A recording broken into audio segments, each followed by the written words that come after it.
Please welcome Breed Hines, who's going to talk about economic development with rural focus. Breed. Thanks, John. Good evening, everyone. I work in the Economic Development Unit in Kilkenny County Council. I joined the section just under a year ago. So my presentation tonight is going to focus on the role of the Council with economic development, and I'm going to talk about a few of the things that we do within the local authority in relation to economic development. And then from a perspective from, I suppose, working in the unit for the past year, I'm going to talk about some of the challenges around some of the work that we do and in relation to economic development.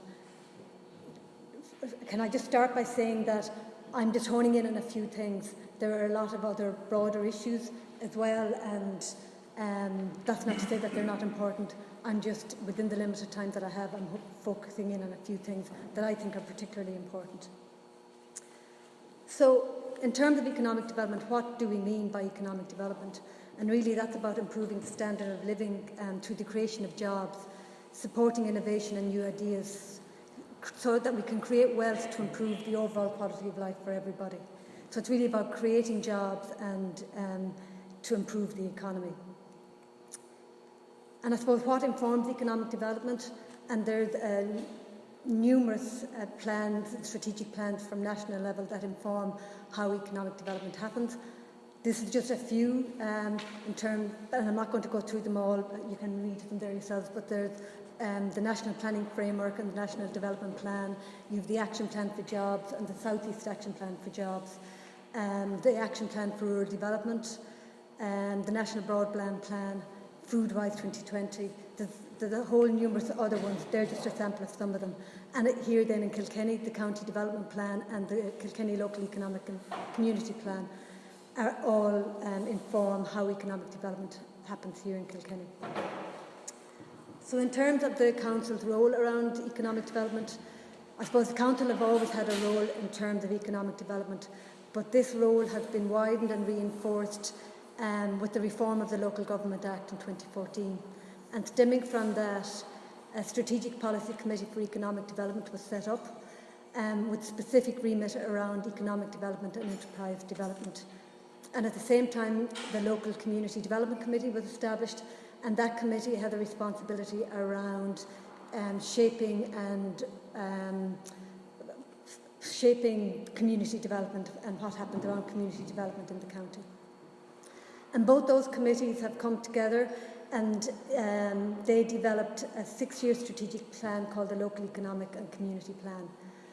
The economic element steers how economic development happens in the county. Community plan steers how community development happens. But it's an integrated plan. And from an economic development perspective, this is our strategic plan, and this is what leads and guides a lot of what we do in economic development. So in terms of what we do as a council, I suppose there's two areas. The first is in terms of supporting local business. And that happens in a number of ways. The Local Enterprise Office, which was formerly the County Enterprise Board, they now are part of the local authority. So they offer support and advice to businesses starting up and work in developing an entrepreneurial culture within the county. Within the council, we also look to, I suppose, support and develop a business-friendly environment, so that to make, I suppose, life to be as accommodating and supportive of business within the county as possible. So some of the things that we would do there in terms of that business-friendly environment is, commercial rates is a key issue for all businesses. And I suppose we try and accommodate it as a council in terms of collecting rates, special payment packages in terms of how rates can be paid to make it a little bit more easier for businesses. We also offer certain incentives for, say, businesses starting up in terms of reduced development contributions for businesses setting out. We would have a number of incentive schemes to help local business in terms of, for example, the small business vacant premises small business vacant premises incentive, and that's an incentive to offer support around to businesses in terms of occupying vacant premises within our towns and villages around the county. And then we also have a database of vacant commercial premises, which is a useful piece of information for businesses if they're looking for premises, if they're looking to expand, or if they're looking to set up in a premises. They come to us and we can offer them advice and guidance as to where they may go in terms of getting a premises. So that's the kind of stuff that we do around trying to create that business-friendly environment. We also support social enterprise initiatives and work with communities, for example, in terms of the rollout of the RED initiative, which was Rural Economic Development Zones, and a number of communities would have benefited from that around the county. And also supporting groups in terms of working and participating in things like the Bank of Ireland Enterprising Towns initiatives. And that's, last year we had a number of towns here in Kilkenny that would have participated in that, and Piltown would have been a regional winner in terms of small towns. So they were the best small town in Leinster in terms of the enterprising initiatives that they operate within Piltown. The second key area of work that we would do as a council is in terms of attracting inward investment. And that's really about, I suppose, marketing Kilkenny as a destination for business. And we would have, last year we would have done a whole rebrand of our marketing material in terms of the Invest Kilkenny brand, rebranded redeveloped our website and our marketing materials, and we work closely with the IDA, and they for the first time now are using that marketing material in terms of selling Kilkenny as a destination. And I suppose that in terms of economic development, it's not just about jobs. It is about jobs and job creation, but there are other areas within the council that have a role to play around that. In terms of about attracting jobs and business, obviously the infrastructure is really important. Housing is really important. So in terms of how we do our business internally, I suppose the council is becoming more and more, we're becoming better at integrating and being more coordinated and cohesive in terms of how we do our business internally. So in terms of supporting the enterprise economy, I mean, obviously employment is a key driver of economic growth. And in order to have strong, sustainable communities, we need strong economies. So we need a successful county must have thriving settlement at the core, and this is what will drive our economic growth. So how do we do that? And I suppose in our day-to-day work in terms of supporting economic development, a key area of how we do that is in terms of targeting sectors that we see as having real potential to increase employment and jobs. And the sector, I suppose, that we would see as important for targeting are agri-food, financial, information communication technology, manufacturing, creative, and tourism. And tourism is a key driver of the economy here in Kilkenny. So in terms of agri-food is a hugely important sector nationally, but equally as important here in Kilkenny. It's a real, it's a big employment area. Here in Kilkenny we would have Glanbia, who are huge employers. They employ over 1,000 people across the county. And Conley Red Mills would be another key employer out in Gorse Bridge. But on top of that, we would have a lot of emerging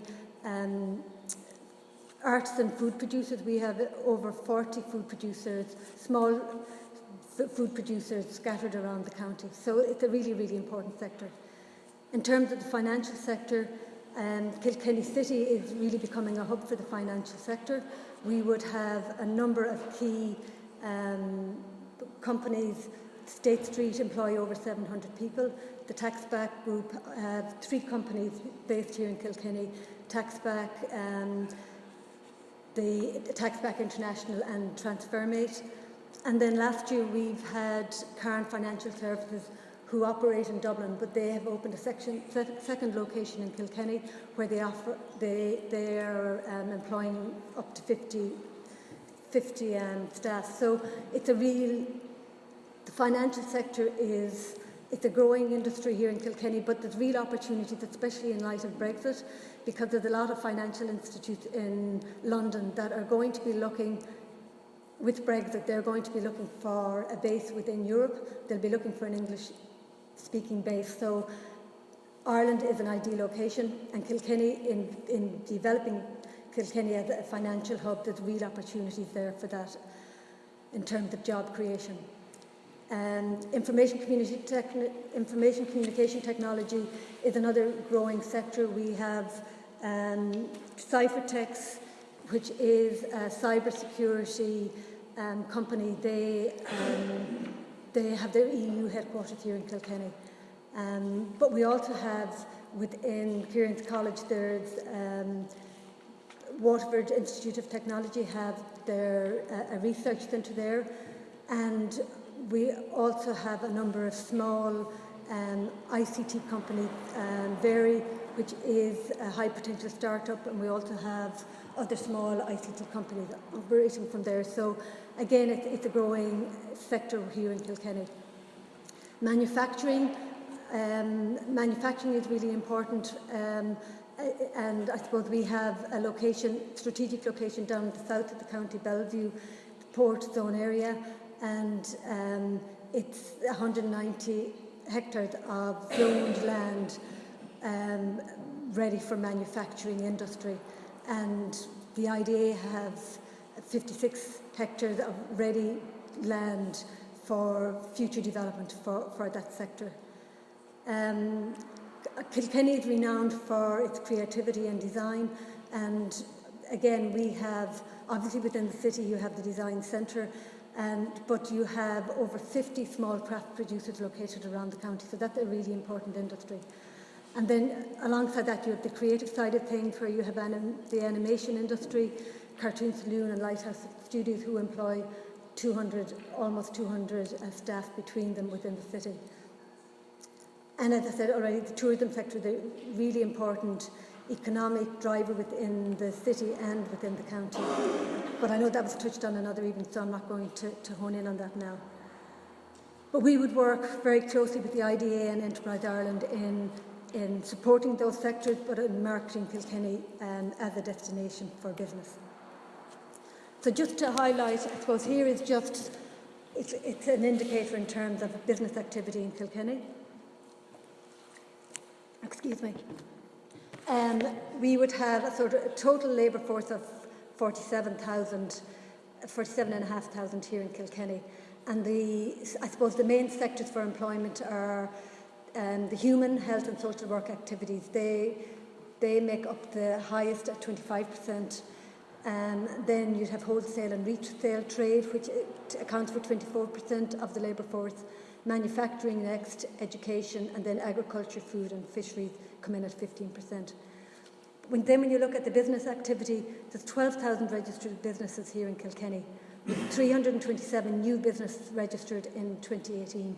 So that's quite a positive, healthy sign in terms of how things are going here within Kilkenny. And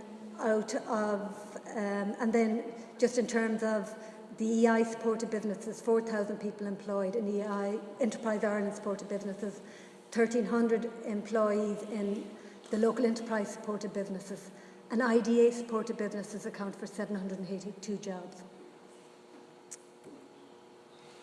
So then in terms of I suppose, Kilkenny and the work that they do around economic development, there are strategic locations for investment that the Council focuses on from an investment point of view. And in terms of business development, there's two key strategic locations in the county.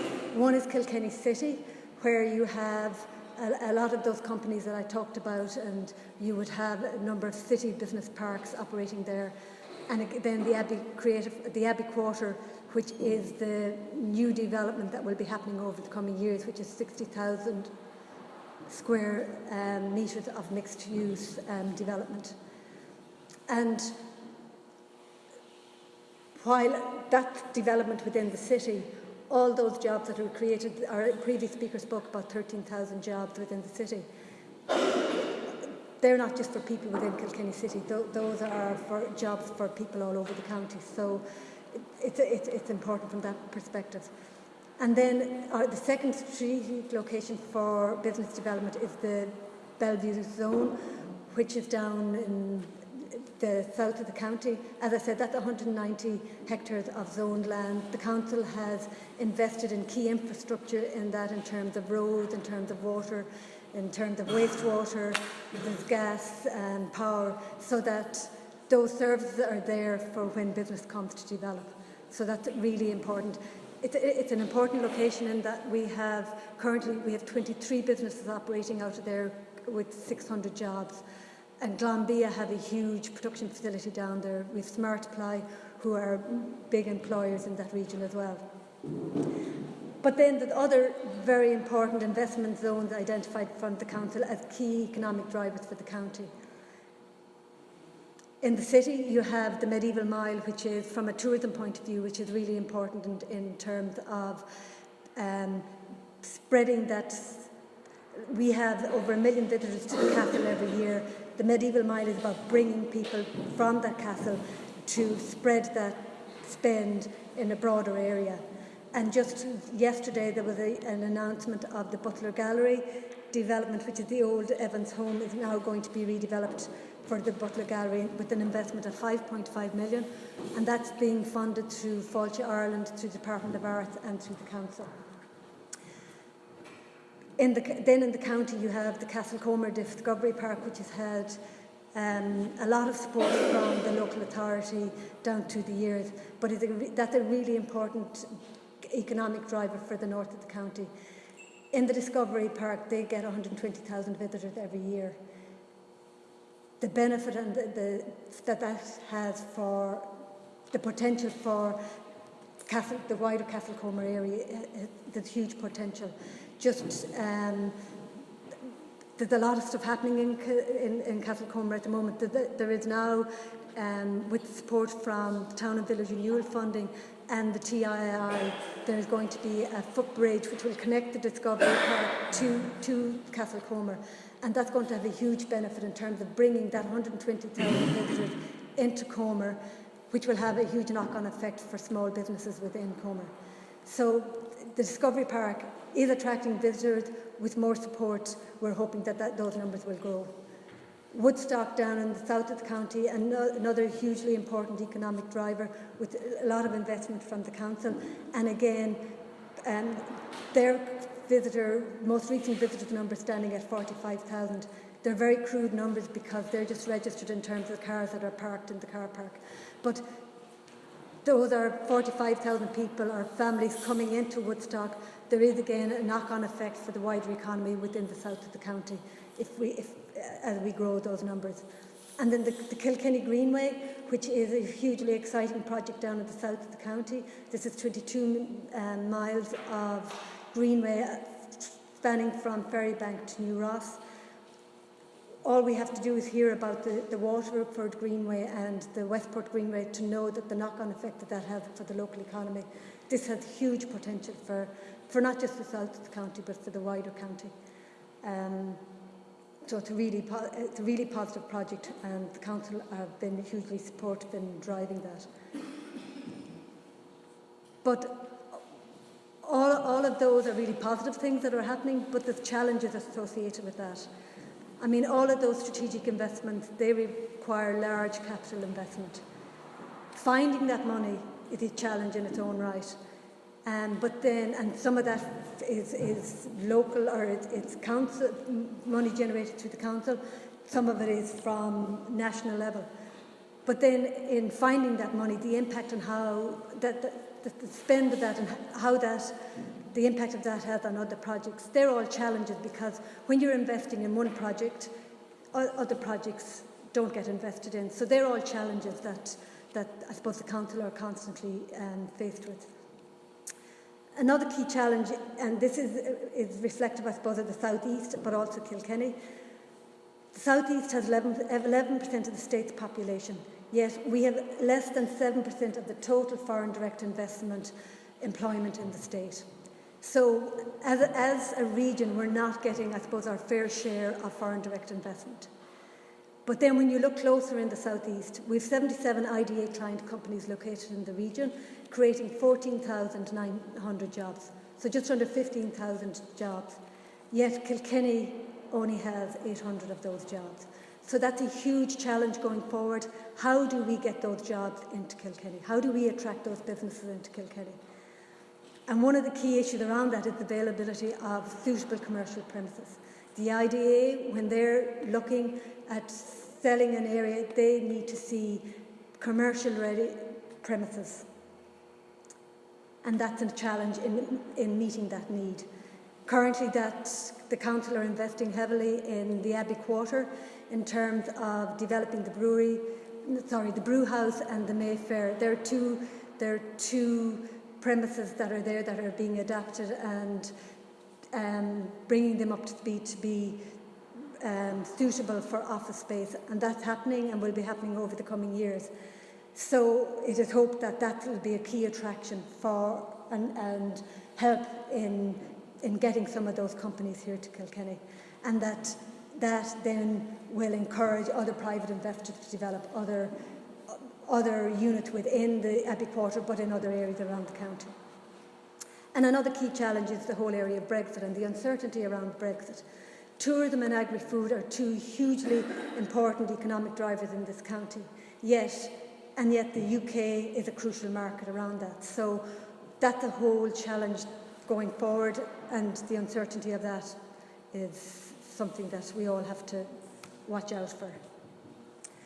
Another area that I want to hone in on is the whole area of educational attainment and skills, because human capital is critical to economic prosperity and a high quality of life. We have the highest proportion within the southeast.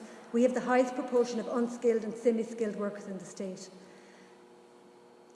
That means that when you have unskilled and semi-skilled workers, that comes with lower incomes, and that means less disposable income within the region. So we have less money to spend within this region. And we also have an unemployment rate of 7.3% in the region, which is higher than the national average.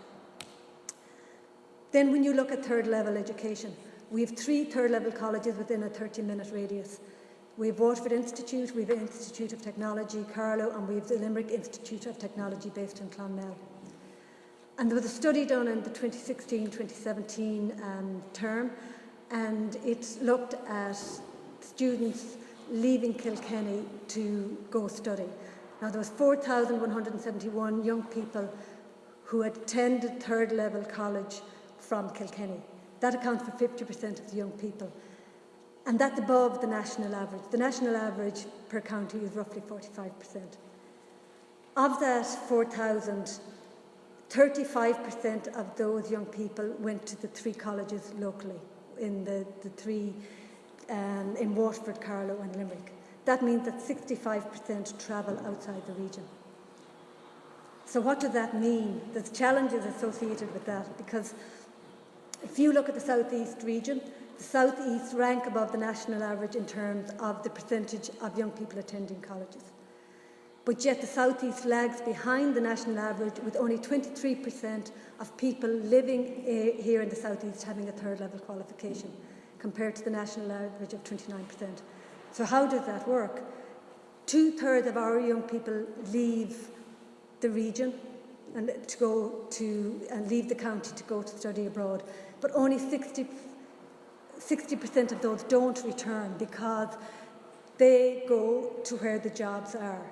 So they're qualifying, and they're attracted to jobs in Dublin or in Cork or Galway or wherever.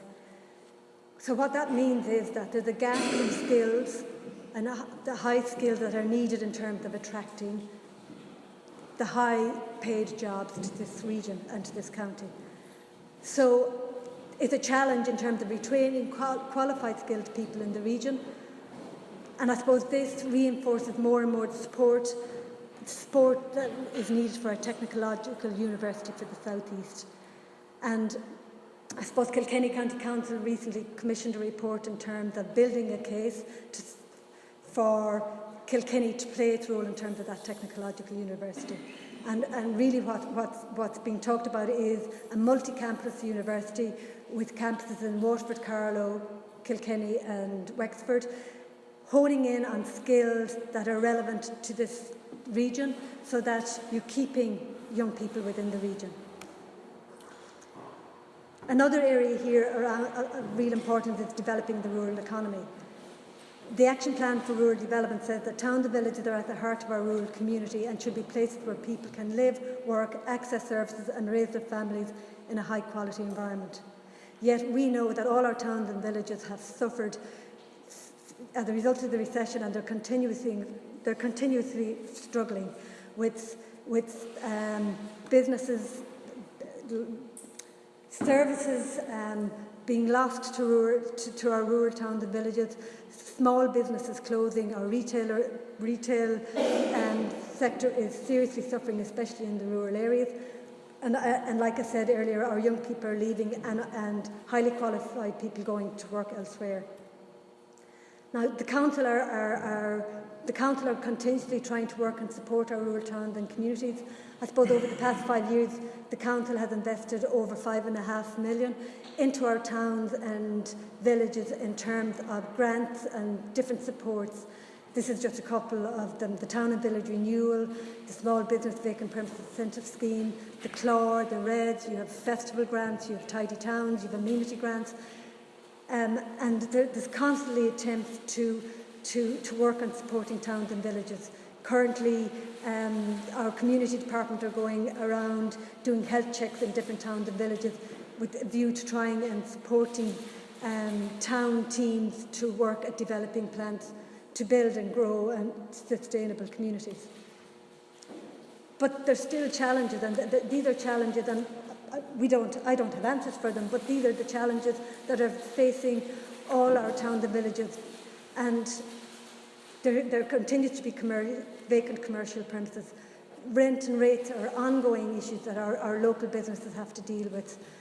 Broadband is a key issue. It's not something that the council can deliver on. It's not something that the county development plan can deliver on, but it's something that we need to think about on a collective basis in terms of how we address it. Broadband is vital for our communities and for our rural areas and for businesses to survive. So,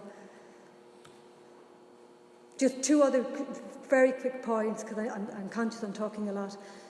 Access, I mean, we're very well located here in Kilkenny in terms of where we're located in the southeast region. We've a good road network in terms of our motorways to Dublin and to Cork and Waterford. We have a good rail network. We've links to Bellevue, to Rosslare. We're close proximity to Dublin Airport and to Waterford Airport. And these are all really, really important selling points when we're trying to attract business into the region. But they do come with our challenges, because if you go to any roundabout on the motorway in Kilkenny, you will see loads of cars parked on a daily basis. So we have a huge amount of day commuters leaving our county, going to jobs in Dublin and to Waterford and elsewhere. And this is proving a big problem. At the moment, in the Economic Development Unit, we're working with one of the financial companies here in Kilkenny, and they are looking to recruit in the region of 80 staff over the coming months, and they're having problems finding those jobs here locally. So we are actually over the coming months, so we will be doing a piece of work with that financial service in terms of a commuter survey in trying to identify the number of people that are leaving to jobs on a daily basis and the skills set that they have and the qualifications, with a view to matching those to what the needs of this financial service are. There may be opportunities for people that are travelling and spending hours driving every day in being able to work here in the local area, which will mean a better quality of life for them and more disposable income being spent here in Kilkenny. And then, I mean, housing. To attract business, housing is required. And that's the key issue all over the country. Here in Kilkenny, there's, I suppose, within the city, the Western Environment and the Lochmacask area are two areas that are being developed.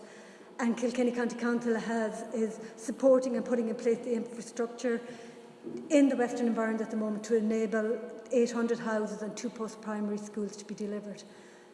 But are there other housing options that we could be looking at in the county, and how can our towns and villages support that housing need?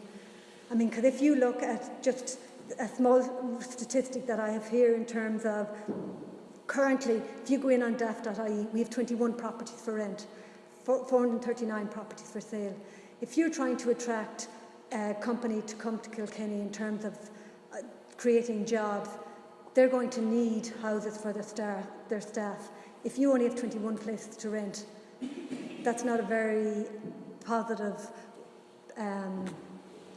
view to be able to say, well, yeah, come to Kilkenny, we have all these things, but we only have 21 houses to rent. So it is a huge issue, and it's a huge challenge for the council, but for the wider community, because without houses, then that has a knock-on effect on business and jobs. So there are just some. I mean, I know there's quite a lot of other issues that I haven't gone in on. It's really, I suppose, just to get to start thinking, and yeah. So any questions, I'll be happy to take. Thank you very much. Yeah. Thanks, Rachel. It seemed to me a big issue is the idea. Kilkenny, by my thoughts, has about 5% of jobs in the IGA in the sector, 20%. So that speaks for itself. Yeah, I mean, there seems to be an imbalance, and then housing is a huge issue as well. But I suppose the key issue for areas like Ballyragget is employment in the areas, and broadband is an issue, and the council is limited enough in what it can do in relation to broadband, as far as I know. But are there other issues? People like to raise issues, make suggestions, or put stuff on the agenda, because remember, this is the part of the development, the county development plan, to really scope out issues that impact. Personally, I think housing has become the biggest issue, especially I'm working with Untitled. And for this area in particular, most of our staff, especially when you go to Kilkenny, we have lost so much staff because of the fact that we can't get, I mean, this year alone we lost 3 French nationals who came over here, who couldn't go with their families. With their families? Yeah, I know we kind of look outside the country for a lot of things, but like you say, a lot of our own people go outside the country as well, but couldn't get accommodation. I know one particular guy whose kids were grown up, so it was just himself and his wife coming over, couldn't get anything, ended up leaving. And they stayed for a certain amount of time because they're put up by the company in the hotels or whatever, but after a while, that just gets beyond them. But it's the same with the young Irish couples. There's one younger man coming down, she's newly married, she's in our penthouse, she's looking to go to Kerry, as in the county, not the company. Same thing, just can't get accommodation. It's become such a big issue. It's come up at other meetings as well. It's huge now, and it is affecting everything. It's affecting the students as well as the professionals. So, we can't get the staff back in here if we've no place to put them. They won't come back, because if we have students now for summer placements, if they get a job from college, they've got their college house, they're going to hang on to it, because that will give them 2 or 3 years to look for something rather than come to have. And in relation to the Glanbia plant out the road, do most people live in this area, or do they? No, we have a wide expanse. Like, we have people coming down from Dublin, we have people commuting from Dublin go up there on a daily basis. And if there was availability of housing, do you think they'd settle in the area? Yes, definitely. But the thing is, we're not having the option of keeping them because they're not able to get us. There are some people who will never leave, and that's their option. They live wherever they are, because obviously their partner's working somewhere else. But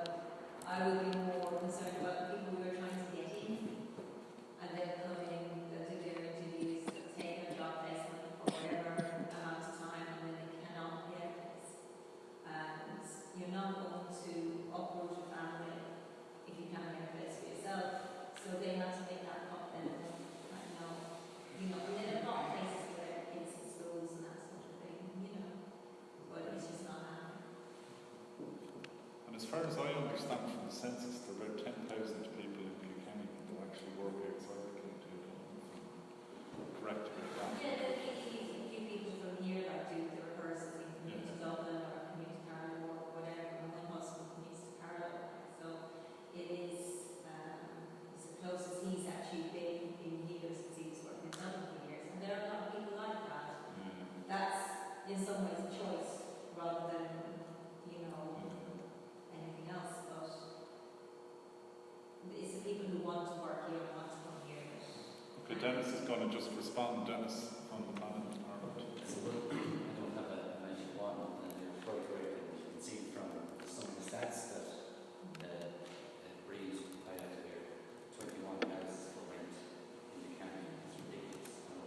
So we're coming out of a property crash. I think the council is obviously, that Breed was saying as well, we're trying to do a lot for housing, particularly in the city, which I suppose is the biggest employment base, and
to see more houses, etc. You know, so there is. I just wonder how many people are trying to live and exist and get their way, you know, to be able to survive. And I suppose, Sorry, yourself, yeah, Mike? yeah, just a general question. Is there a way of forcing somebody who has derelict houses to actually do something with them? I'll ask Dennis to respond to that, but just to give you an idea, I think the number of vacant properties is in the region of what, 2,000? Something like that already. Yeah. So, well, that's a good question. You're probably asked the next before starting the month. So,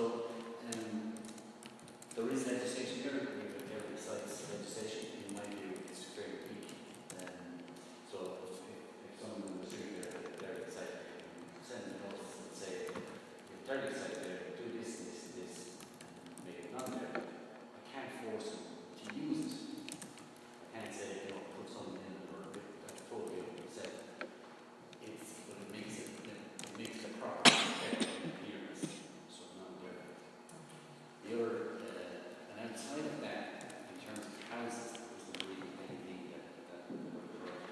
So in terms of incentives, then financial incentives, like so, if I was saying, rent out, do look at that rent, do a half scheme or something, you know, resort.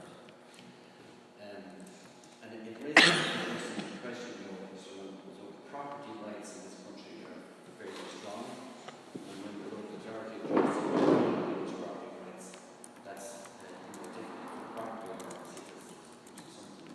So that's an interesting question, I think, about local authority as a community, as a society. How much should there be leveraged on, or how much clout, as I said, the local authority should have in terms of forcing people to do stuff? One of the ironies is that there's an emphasis towards trying to get town centres and towns populated, but in Kilkenny City, for example, the upstairs of most businesses are actually vacant and nobody lives in them. You know, you can go along with the entire high street.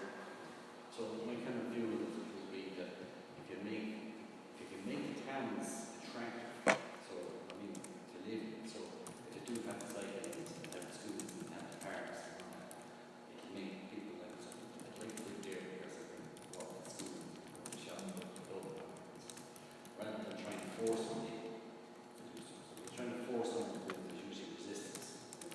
But if you can encourage them and bring them with you, that's the best thing you can do. So whether it's, you know, doing something Ballyragget, public realm improvements, or putting in cycle lanes, or the park, all those things add up to the attractiveness of the town and village. So, good question. Property rights, big issue. The issue I'd like to see more town regeneration, people in the growth shop or refurbishment of old buildings in towns or whatever, to complement the building of new houses. And I don't know there's enough happening. And bringing businesses back into the town centre as well. You mentioned the small vacant premises incentive. What's that? That's an incentive scheme for connected to vacant commercial premises. So if the premises within a town or village that has been vacant for more than 6 months and the rateable premises, so it's rated, then it is a premises that's eligible to get a grant. The grant based on a sliding basis. So if a business has a certain criteria, but if the business is eligible, then it would get set after year 1, it would get 75% of the rates for that year returned, year 2, 50%, and year 3, 25%.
children, or children, well, each of those children would be the principal, yeah, you can have house somewhere on the farm, or if, like an economic need, if somebody's the teacher in the local school, just trying to think of Kingstown school, so if I was living near Kingstown, not living, working in the school there as a teacher, that would be an economic need to get a house near the schools to provide what Owen was talking about, near traveling farm and still work. So they're the basic categories.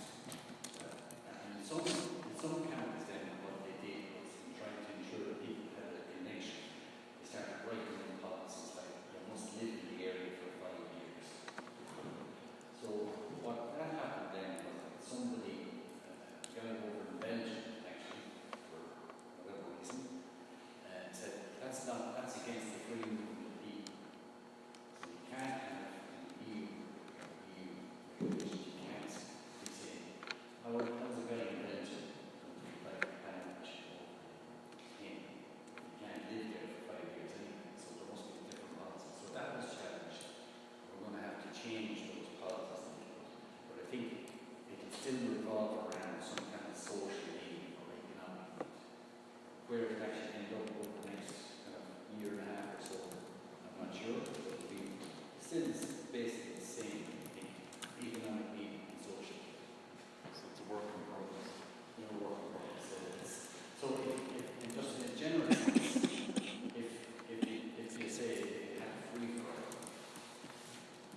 and said, well, it doesn't really know any restrictions on this, so lots of people would kind of develop the countryside, because it's a nice place to live. But you'd have the other challenge then of commuting to work with carbon footprint and all that, and then delivery of services in a dispersed fashion, so it would be a more expensive model to live in.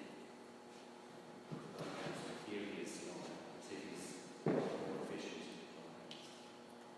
That's Just what I'm saying about the rundown houses, can the council not step in and go to whoever and make a law to have a certain time? I mean, a couple of years. There's houses in this town run down for years and people don't make no effort to anything with them. And we're trying to keep the town right, but if you have run down houses, as you say, it doesn't attract anybody to do this. You know what I mean? two ways, I suppose. Council don't make laws, so I know, like, there's always someone makes it up. Yeah. Who makes it? Don't yes, it? government will do that. Yeah. And then the second thing, just stepping in, they would step in or could step in, I suppose, if they decided to buy the property, compulsory purchase, or buy it by negotiation. So, and that comes back, I suppose, to resources. So if the council would start buying up property around the place, super into that wouldn't have any money for anything else. So it's a question of resources from that point of view. But there is lots of people looking for council houses. Yes. So it might get cheap. Yeah. You know what I mean? I suppose what they're doing at the moment in housing is they're looking for the greenfield site in town, so they're building a few houses over there, Station Road, that's the next thing, just can't remember the numbers, 20.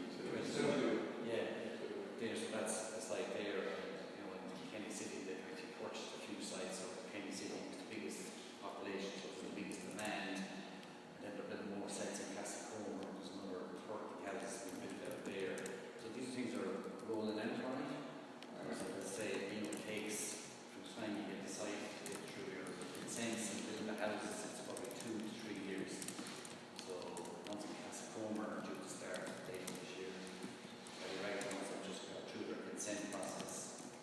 So that will be next year, but so it does take time, but that option is there. They could No, I don't mean the council to say that what it needs to do. Yeah. Like, if they got a deadline to sell it, someone else might come in and do it, buy it again, right? You know what I mean? Well, something has to be done. Yeah, well, it's just something, like I said, the property rights in this country, like, that, they don't allow it. So if you went to try and force someone to sell a property, you just cannot do that. Alright. Okay, folks. Big look, yes, Yeah, the cosmetic bit. So, there is that part of cosmetic. There is the cosmetic, yes. And that mentions the dairy sites.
close